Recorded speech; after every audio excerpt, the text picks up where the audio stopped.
Bienvenidos, queridos hermanos y hermanas, queridos amigos, en estudio de Departamento de Escuela Sabática en la Asociación General. Con ayuda de Dios queremos presentarles nuestra nueva lección para esta semana. Estamos todavía estudiando las lecciones relacionadas con el ministerio de nuestro Señor Jesucristo, su vida, su sufrimiento, y en esta vez vamos a ver una combinación muy importante, cómo Él asciende al Padre.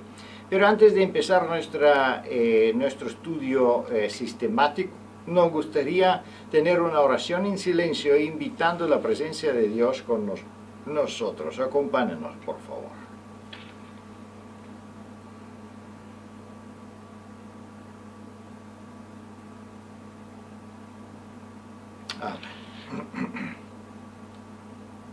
Estamos junto con nuestra querida hermana Raquel y también su servidor, Pastor Petkov, y vamos a ver la estructura de nuestra lección.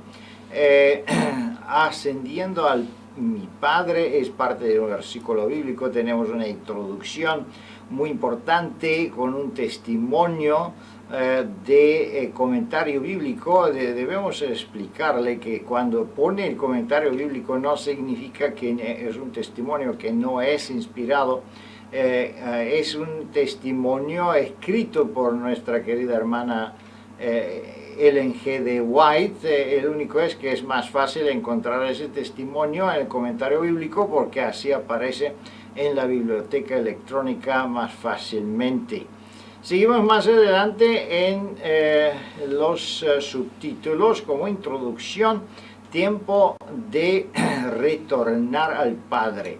Es muy importante esta parte porque si Jesús retorna, que significa que Él vino del Padre, y eso es importantísimo pensando de su preexistencia. Si Jesús retorna al Padre, que significa que Él estaba allí antes, es importante de ver el asunto profético, las expresiones bíblicas para confirmar este punto de nuestra fe, este principio de nuestra fe.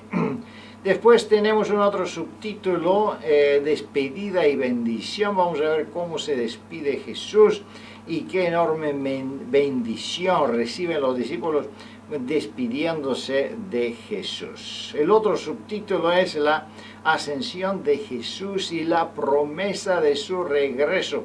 Prácticamente el fundamento del adventismo, porque nosotros nos llamamos adventistas, es exactamente porque esperamos la segunda venida de Cristo. Y vamos a ver de qué forma esa promesa fue dada prácticamente a los discípulos y viene hasta nuestros días. Seguimos más adelante con el próximo subtítulo: en el trono de gloria, donde asciende Jesús y por qué asciende, por qué regresa al Padre, porque aquí podemos tener algún momento, pues, una información muy corta comparada con los muchos versículos y testimonios que hablan de exactamente esta parte de qué hace Jesús cuando regresa con su Padre en el reino celestial, en lugar santísimo, su función como sumo sacerdote. Todo eso lamentablemente no podemos dialogarlo en esa lección, pero seguimos y en una otra oportunidad seguro vamos a tener esta posibilidad. Seguimos con el último subtítulo, predicación y confirmación divina. Vamos a ver en qué forma los discípulos prácticamente reciben esa separación con Jesús y de qué forma prácticamente ellos empiezan a cumplir su misión aquí en la tierra. Depende mucho de eso, qué parte de esa lección quieren desarrollar un poco más extenso durante nuestras lecciones de escuela sabática. Depende de sus visitas, del interés de los miembros, de las preguntas que ellos tienen, pero es sumamente importante que nos preparemos bien porque seguro vamos a levantar muchas preguntas relacionadas no solo con las ascendencias de Jesús, pero todas las otros puntos doctrinales que están mencionando y todos esos puntos. Dios le bendiga para que poder preparar, exponer esa lección de mejor forma posible. Vamos a ver, analicemos cada pregunta por separado y gocemos también con los comentarios de nuestra querida hermana Raquel. La pregunta número 1, ¿qué dijo Jesús 2 veces en su oración al Padre en el Getsemaní? Esa es la famosa oración de Jesús en San Juan capítulo 17. ¿Qué aprendemos de esta oración, Raquel? Bien, el Señor Jesús era consciente que su misión estaba por cumplirse y por lo tanto él sabía que iba a regresar a su Padre, y de hecho él lo añoraba profundamente, y en 2 ocasiones él lo expresa muy enfáticamente en las citas que encontramos en el versículo 11 y 13 de Juan 17, y era importante no solamente para él ver la cercanía de regresar a su Padre, anunciando de esa manera su ascensión, sino también tenía el propósito de preparar a los discípulos. Lamentablemente en esa ocasión ellos no estuvieron a la altura de las circunstancias ni tampoco asumieron esas verdades. Sin embargo, para Jesús era muy importante conocer el fin desde el principio, y estando ya cerca de su pasión y muerte, sabía que al obtener la victoria sobre el pecado, la resurrección estaba garantizada y como consecuencia su ascensión. Así que el Señor ya lo anunció con anterioridad y él tenía una absoluta claridad acerca del desarrollo de los eventos. Muchas gracias, Raquel. Interesante es la primera pregunta. Así dice el testimonio que Cristo había terminado la obra de que se había encomendado que hiciera. ¿En qué forma la terminó? Aquí dice claramente que él instruyó y dejó varios discípulos que continuarían el trabajo aquí en la tierra.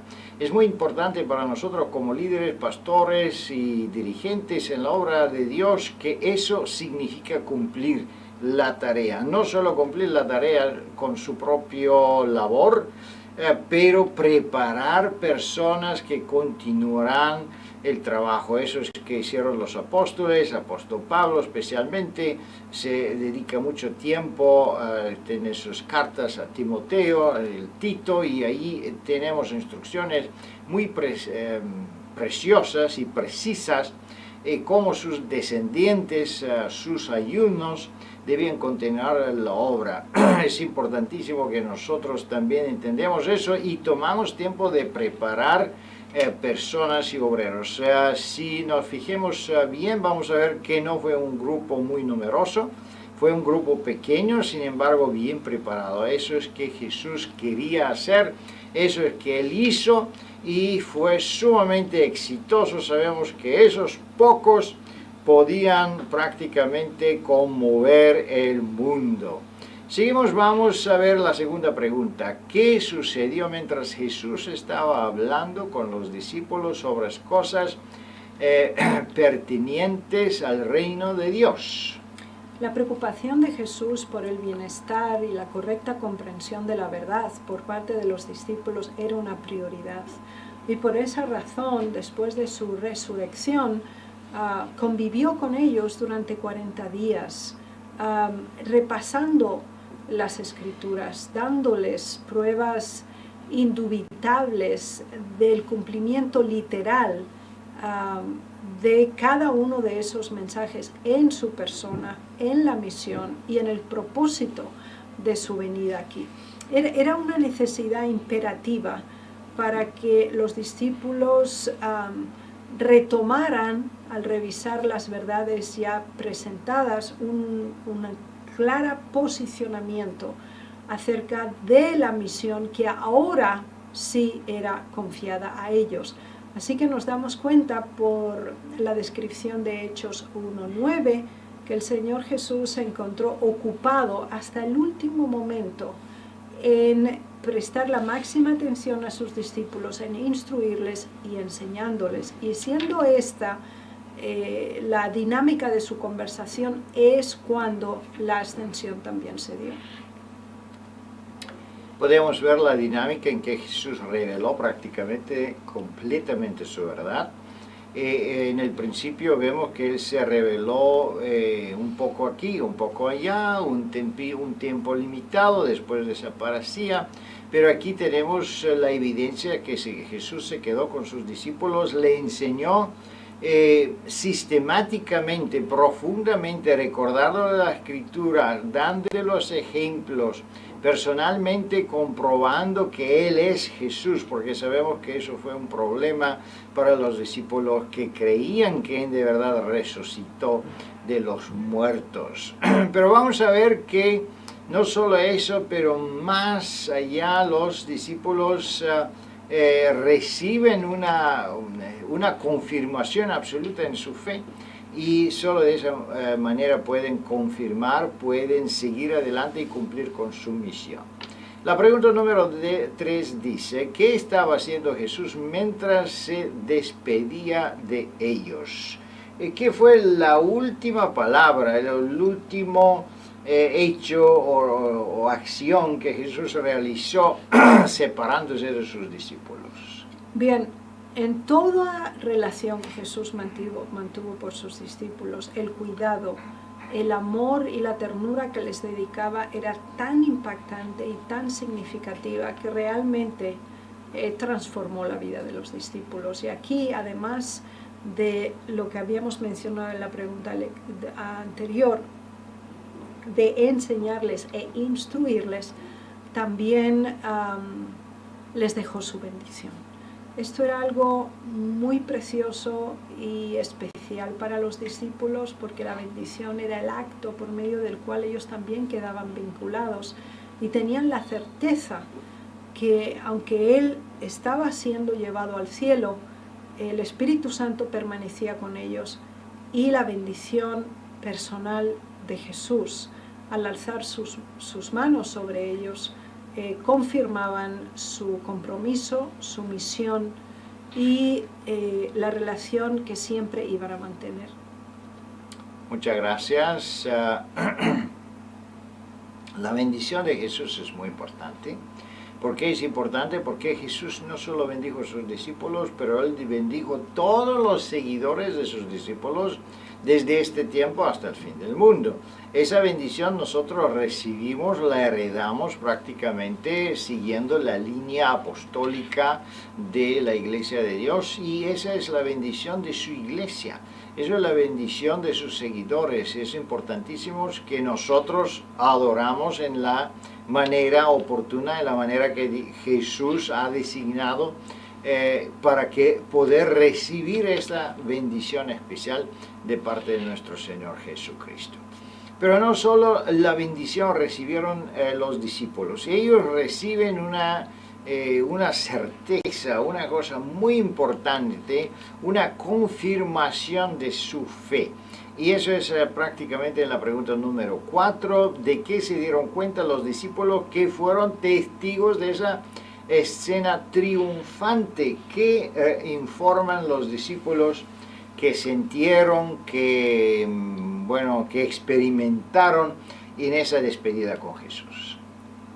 Gran gozo. Y puede parecer extraño, porque la primera vez que no tienen más a Jesús con ellos es cuando Él muere en la cruz y lo entierran. Y después se da la resurrección. Vemos que fue altamente traumático en su experiencia religiosa este hecho, que se dio como consecuencia de su falta de asimilación de la verdad y de las claras pruebas y evidencias que el mismo Jesús les había dado con anterioridad. Ahora observamos un crecimiento y una madurez espiritual en los discípulos que no se había dado antes, basado en esos 40 días en que Jesús está con ellos. De nuevo Jesús repasa y retoma lo que ya a su vez les había explicado durante los 3 años y medio, y a su vez los introduce a la despedida que se iba a dar.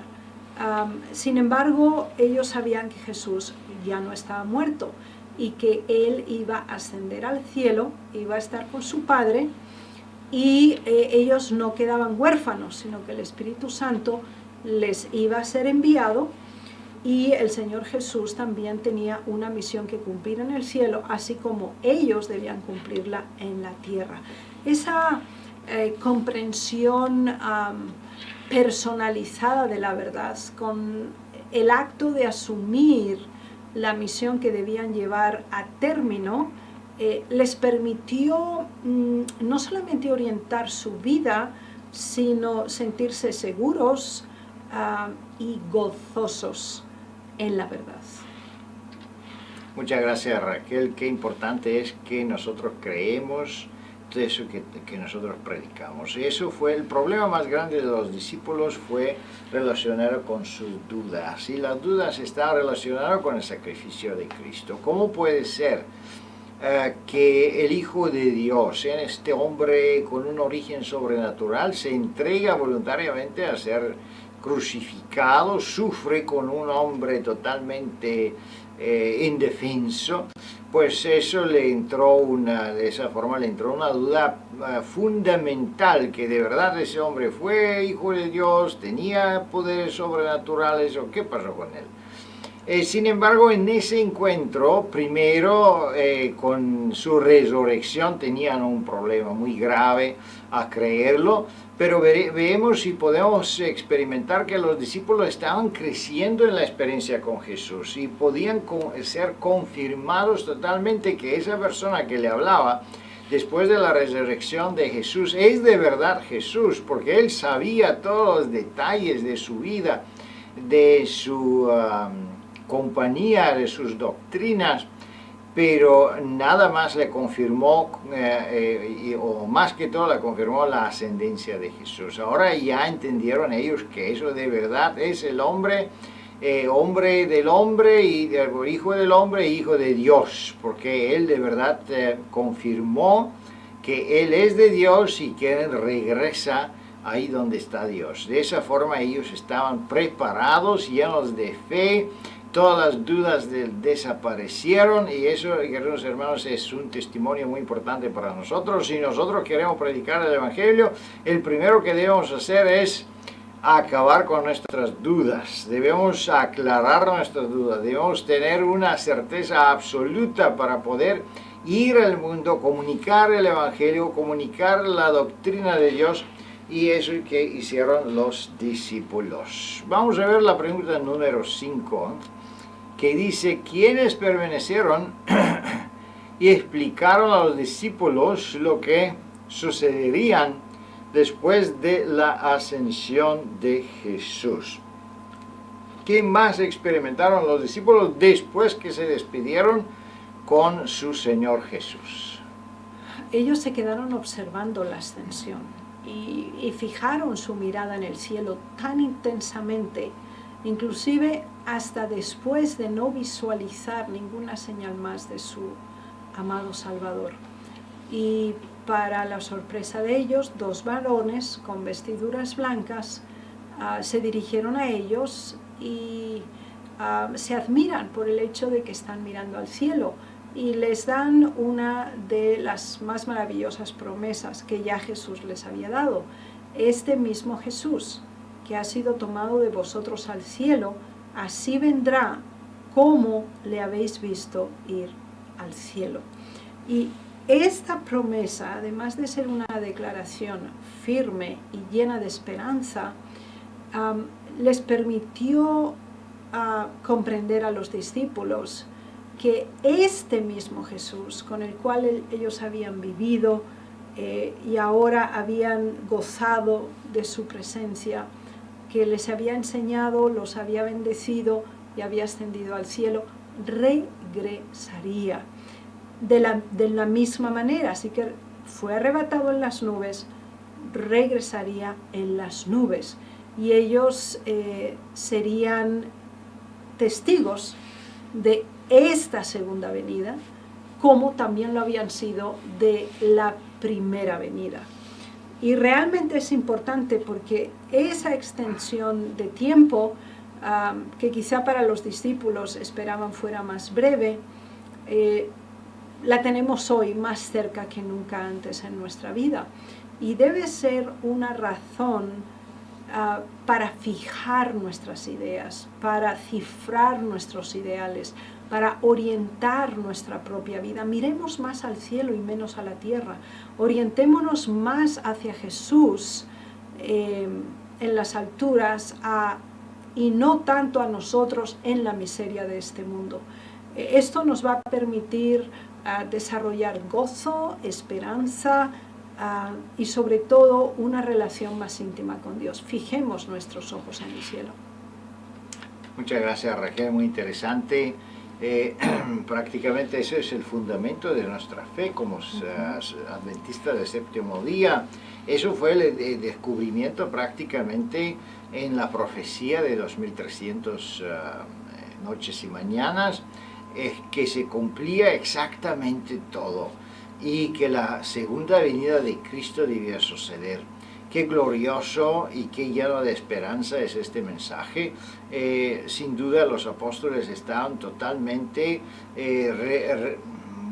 recuperados por la despedida con su maestro, porque ahora sabían primero que van a tener un representante en el cielo juntos con su Padre. Segundo, ellos van a tener siempre Jesús, porque Él venció la muerte, entonces Él regaló a ellos también esa misma oportunidad de vencer la muerte y pasar a la vida eterna. Bueno, hay muchísima esperanza, muchísimo gozo conectado con la resurrección y ahora la ascensión de nuestro Señor Jesucristo. Sabemos que de una forma muy parecida, los hijos de Dios en los últimos tiempos, la segunda venida de Cristo, también se levantarían del cielo, del suelo y encontrarían a Jesús en el aire. Entonces vamos a tener una reproducción de la vida de Jesús en los creyentes por la presencia del Espíritu Santo, y también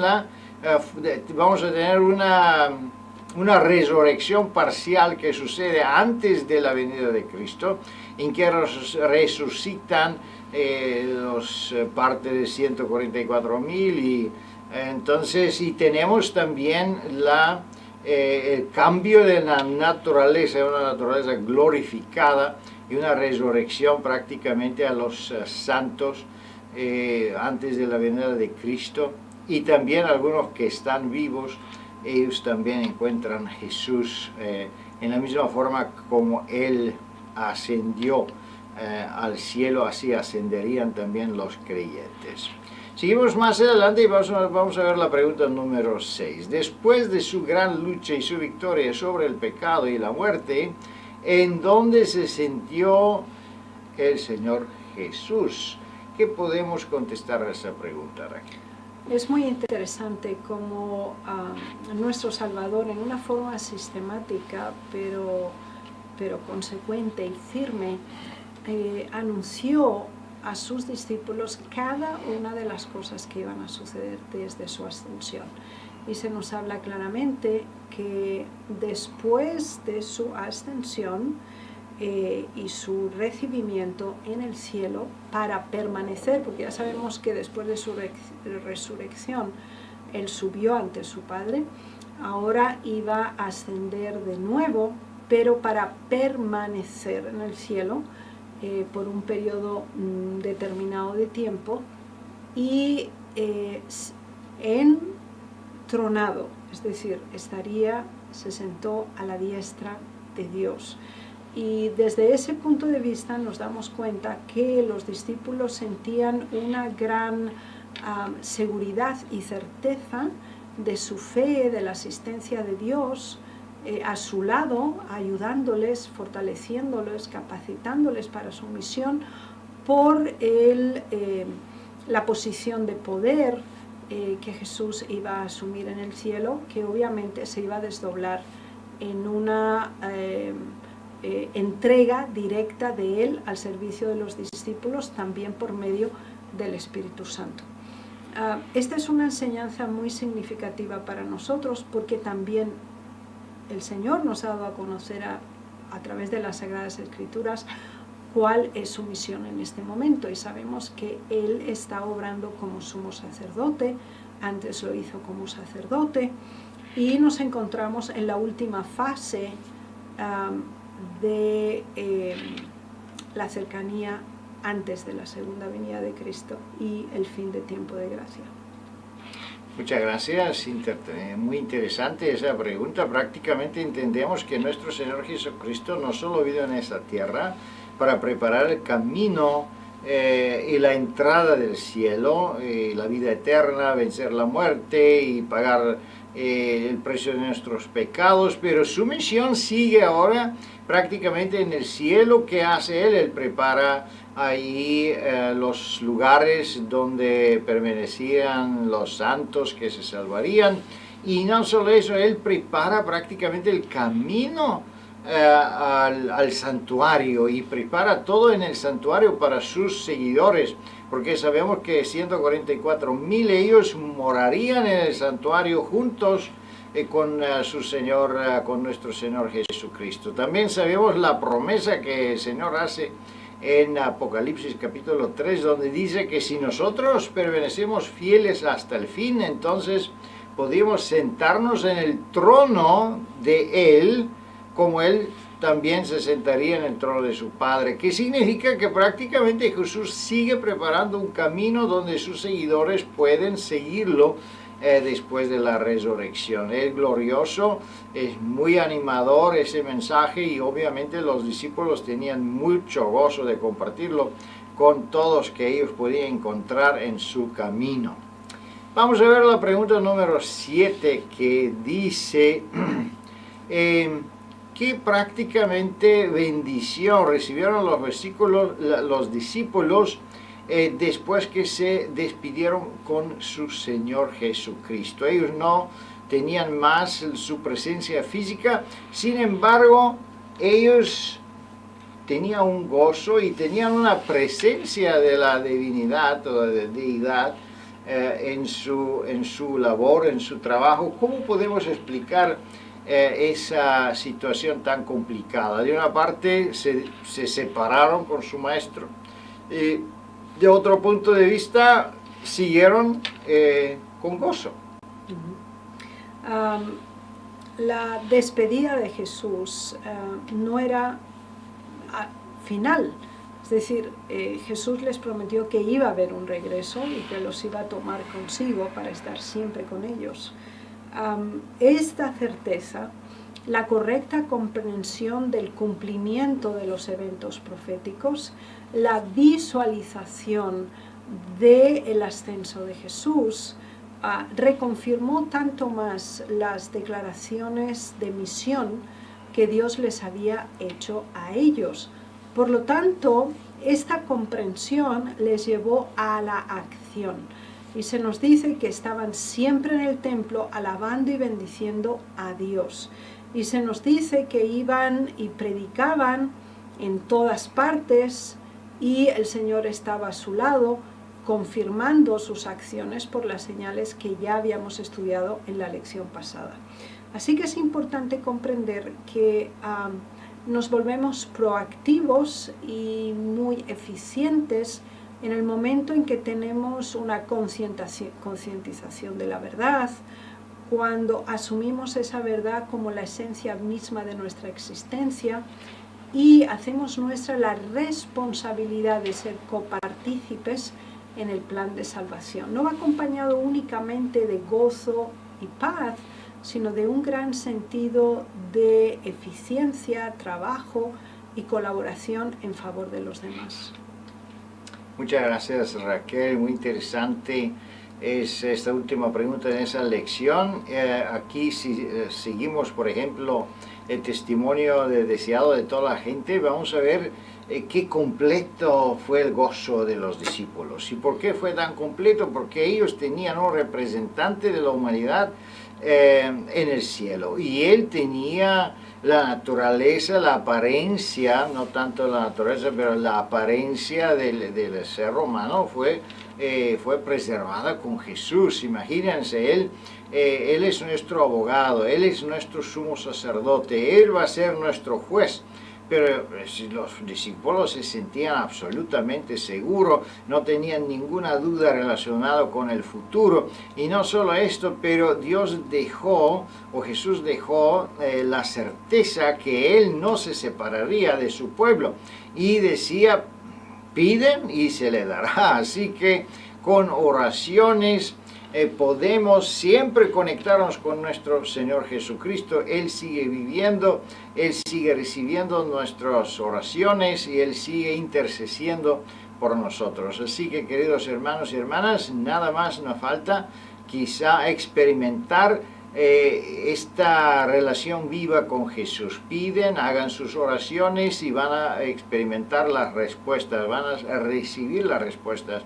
Una confirmación de la vida, de la existencia de Jesucristo. Y una vez si estamos confirmados, estamos seguros, así como los discípulos, entonces con el mismo gozo, con la misma certeza podemos predicar y comunicar la buena nueva a todos que están cerca de nosotros. Queridos hermanos y hermanas, disfruta esta lección.